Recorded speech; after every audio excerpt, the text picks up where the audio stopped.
Gabriel Mugabe. It's a name that defined Zimbabwe for decades.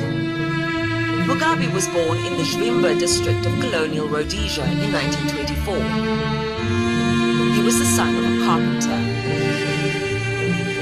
The young Mugabe attends a missionary school, proving both smart and sensitive. He goes on to teach at training college before heading to colonial South Africa. He enrolls at the University of Fort Hare, a hotbed for black political discussion across British colonial Africa. Mugabe meets Kenneth Kaunda and Julius Nyerere. Kaunda goes on to lead Zambia. Nyerere emerges as the father of Tanzanian democracy after it gains independence.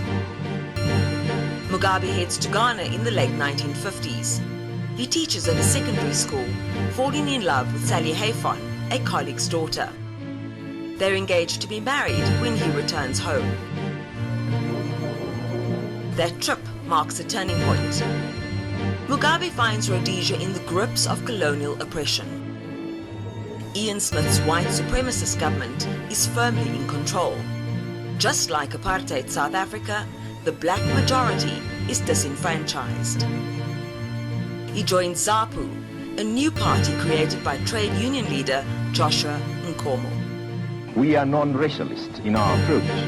That is, we regard an individual as an individual, and that everybody must be accorded his full political rights, whether he be white or black, educated or uneducated, rich or poor. And this is exactly why we are at the moment struggling to earn for our people one man, one vote. Less than 2 years later, Mugabe breaks away, forming the Zimbabwe African National Union, or ZANU. The move sparks panic in government circles. The regime bans the party in 1964. Mugabe will spend the next decade in prison. But then Smith makes a surprising decision. Mugabe is allowed to attend a conference in Zambia. He's ordered to return, but he has other ideas, escaping across the border to Portuguese Mozambique. Mugabe continues the struggle as guerrilla forces wage a brutal bush war. By 1979, the game is up. Smith agrees to elections, signing the Lancaster House Agreement in December. Mugabe becomes Prime Minister just 4 months later. He is hailed as a hero, a man of the people, for the people. Not just in Zimbabwe, but across the continent. But soon, his government is in turmoil. Joshua Nkomo is accused of plotting to overthrow his former ally. State forces take swift action, killing thousands of isiNdebele speakers in the country's south. The area is an Nkomo stronghold. The attacks will become known as the Matabele land massacres. It's a blight on Mugabe's record. But he also makes rapid gains. Zimbabwe offers free healthcare for the poor. It scraps primary school fees, securing one of the highest literacy rates in the world. The University of Zimbabwe becomes a hub of learning.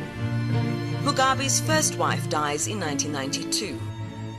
But the country is thriving, and so is he. Mugabe marries 4 years later, tying the knot with his secretary, Grace Marufu.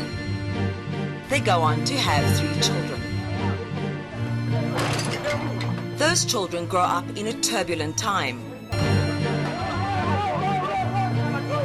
Zimbabwe still bears the scars of colonial conquest. And by 1999, white farmers own more than 27 million acres of land. Mugabe backs a wave of land invasions, some of them turn violent. The West responds, slapping the government with sanctions. We don't mind having and bearing sanctions banning us from Europe. We are not Europeans. We have not asked for any inch of Europe or any square inch of that territory. So, Blair, keep your England and let me keep my Zimbabwe. But Mugabe's Zimbabwe is facing a crisis. Inflation rockets, soaring to 1,000% in 2006. Meanwhile, a rival party is making gains. The movement for democratic change calls for a new Zimbabwe. But it pays a heavy price, with several opposition leaders coming under attack. The message is clear: support the president or else. And as has been said, I've been asked to speak on the... April 2007, South Africa steps in. The SADC region appoints South African President Thabo Mbeki as mediator. He helps secure a deal, paving the way for elections the following year. The polls are supposed to settle the matter, but they do the opposite. This is not merely a pocket sacrifice signature. This is the signature for food, for jobs, and prosperity and justice for the people of Zimbabwe. Morgan Tsvangirai wins the first round, delivering Mugabe's first and only electoral defeat. Tsvangirai is set to face his rival in a runoff. But the attacks continue. He pulls out, saying his supporters are in grave danger. The two leaders agree to share power in September 2008. Mugabe remains president.